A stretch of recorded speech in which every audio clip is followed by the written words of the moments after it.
Olá pessoal, tudo bem? Então, vamos começando mais um módulo de biologia, né?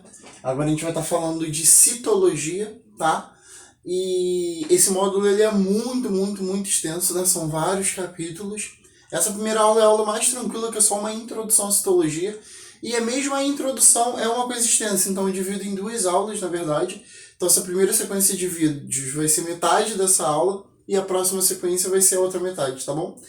E é muito importante aqui a gente voltar um pouco, né, do começo. Porque quando a gente vai falar de introdução à citologia, a gente tem que voltar lá nos conceitos de introdução à biologia, né? A gente precisa voltar porque a gente precisa lembrar das características gerais dos seres vivos. E aí quando a gente falou, né, do principal conceito de biologia, né, do que significa biologia, a gente fala que bio é vida e logia é estudo. Logo, biologia seria o estudo da vida, né? Só que quem já sabe, quem já assistiu aula minha sobre introdução, sabe que geralmente eu utilizo muito estudo da biodiversidade. E por quê? Porque vida é uma coisa muito metafórica, né? O que é vida, né? É difícil definir o que é vida, o que é um ser vivo, né? Na verdade. Então, isso é uma discussão que existe muitos anos na biologia e que provavelmente ainda vai existir durante muitos anos.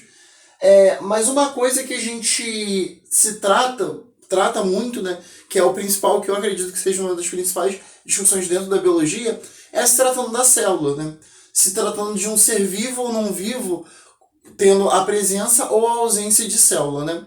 Então, por isso existir uma ciência específica para estudar a célula. E essa ciência é a citologia. Então, citologia é nada mais que o estudo da célula, tá? Então, é no módulo de citologia que a gente aprofunda sobre características das células, tá bom?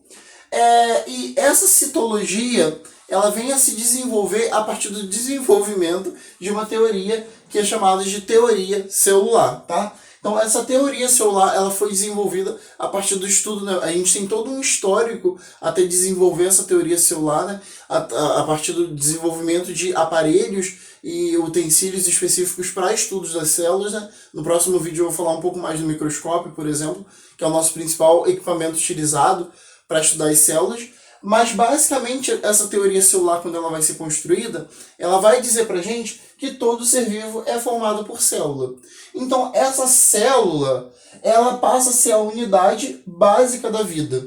Como assim? A unidade básica do ser vivo. Então acaba sendo como um pré-requisito para você ser vivo, você tem que ser formado de célula. Entende? Então, por isso ela passa a ser chamada como unidade básica da vida, unidade básica do ser vivo, né?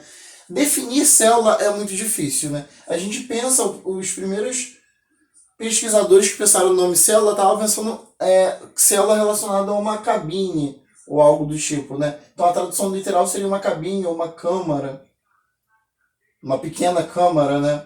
E aí é justamente por isso, né? Porque nessa célulazinha, é onde guardam várias informações ali, né? Então tem informações relacionadas ao metabolismo, informações relacionadas à genética, enfim. E aí seria uma estrutura muito complexa mesmo, né? E aí os seres vivos, eles passam a ser divididos pela presença ou ausência de célula e pela quantidade de células que eles possuem aí. A partir dessa teoria celular, a gente acaba tendo essa divisão. Então nós temos seres unicelulares. E o que seriam seres unicelulares? São aqueles seres que possuem apenas uma célula. Seres multicelulares são os que possuem muitas células. Só que dentro dos seres multicelulares, a gente pega um subgrupo, que são os pluricelulares. Qual a diferença de eu falar multicelular para pluricelular? Quando eu falo de multicelular, eu estou falando de organismos que possuem muitas células, ponto. Quando eu falo de pluricelular, além deles possuírem muitas células, essas células têm a capacidade de se unir por junções celulares e formar tecidos. Então, os pluricelulares não basta ter muitas células. Além deles terem muitas células, essas muitas células ainda se unem e são capazes de formar tecidos. Então, por exemplo, animais, vegetais são pluricelulares, porque tanto animais quanto as plantas formam tecido. Além de terem muitas células, eles formam tecidos.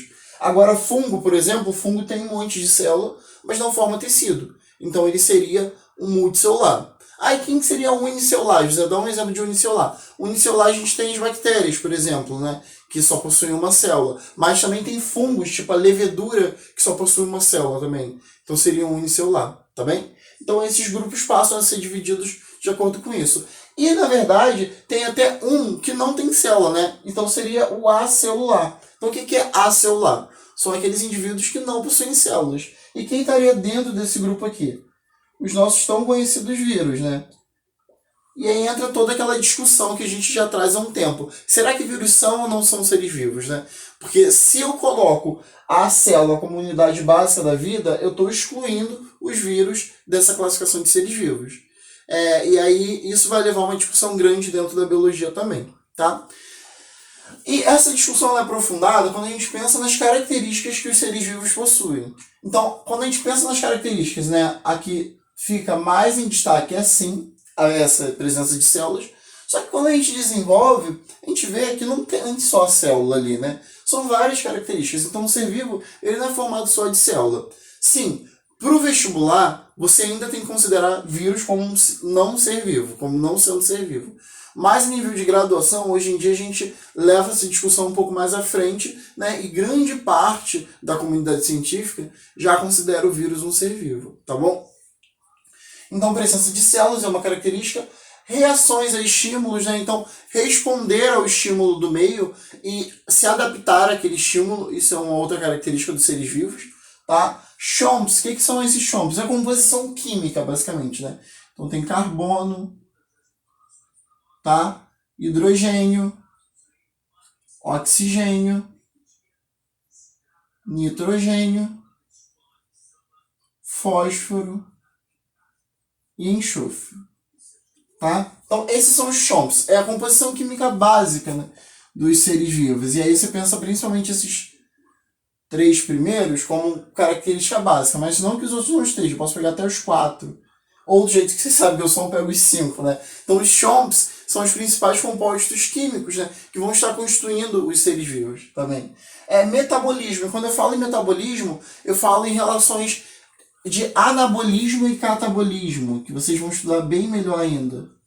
Então, em todos os seres vivos, né, vão ter reações de formação de estruturas e quebra de estruturas, né? Construção e quebra. Essas reações constituem o nosso metabolismo, né? Tá? Homeostasia. Homeostasia seria equilíbrio. Então, quando a gente fala de equilíbrio, esse equilíbrio ele é buscado por conta de reações catabólicas e anabólicas. Então, todos os organismos eles vão buscar o equilíbrio de acordo com o seu organismo em si. Né? Ciclo de vida. O que é o ciclo de vida? Nascer, crescer, pode se reproduzir ou não, envelhecer e morrer. Então, todos nós, seres vivos, vamos passar por esse ciclo de vida, né? Todos nós vamos ter um ciclo ali, né? E por que pode se reproduzir ou não? Antes a gente falava, nasce, cresce, reproduz e morre, né? Mas, na verdade, não necessariamente todas as pessoas vão se reproduzir, né? Todos os seres vivos vão se reproduzir. Então, hoje em dia, esse conceito ele é um pouco ultrapassado, né? Mesmo eu tendo a capacidade de reproduzir, não significa que eu vá reproduzir. Mas, então pode se reproduzir ou não, mas envelhecer, a gente espera que a grande maioria envelheça, né? Se desenvolva. Tipos de crescimento diferentes, a gente vai ter uma aula específica de crescimentos. Então, assim, existem vários crescimentos dos seres vivos, mas todos os seres vivos vão crescer de alguma forma. Uns crescem horizontalmente, outros crescem verticalmente, tá? Reprodução, então, aí aqui eu posso entrar tanto em reprodução assexuada, tá? Quanto reprodução sexuada. Então, independente se vai gerar variabilidade genética ou se vai gerar um clone, é uma reprodução e todos os organismos têm capacidade de se reproduzir, tá bom? Hereditariedade, o que é hereditariedade? A passagem de informação. Então, quando o indivíduo ele se reproduz, ele passa a informação genética dele para o filho. Então, isso é hereditariedade, significa que o material genético dele ele pode se perpetuar, entre aspas, ou se manter ali durante muito tempo, tá bom? Mutação. Então, todos nós somos sujeitos a sofrer alteração genética. Então, quando eu falo de mutação, eu estou falando de qualquer alteração genética mesmo, alteração do nosso material genético. E essa alteração, ela também gera variabilidade, né? A gente acredita que uma das grandes fontes de variabilidade, apesar de ser rara, é a mutação, tá bom? Excitabilidade, quando eu falo de excitabilidade, eu estou falando de responder a estímulos químicos e físicos do meio, né? E adaptação, né? Essa adaptação aqui está relacionada à evolução, que a gente discute em outro módulo, né? Aí está relacionada às ideias de Darwin, por exemplo, e ideias pós-darwinistas, né? Neodarwinistas, que quando um organismo ele se adapta ao meio, né? Isso, ele pode se manter ali ou não. Então ele pode se adaptar ou não àquele meio. Isso vai definir se ele vai se manter ou não. Então isso também é outra característica dos seres vivos. Alguns se adaptam a determinado meio, outros não, tá? Então essas são as principais características. Então vocês podem perceber, não é só a célula, né? Tem outras características e muitas outras. A questão é que a gente foca na célula como unidade básica, né? Mas tem as outras. Nesse módulo, obviamente, a gente vai estar discutindo mais ela. Então, no próximo vídeo, a gente vai estar falando um pouco mais sobre como esses conceitos de célula eles foram desenvolvidos a partir do estudo delas, tá bom?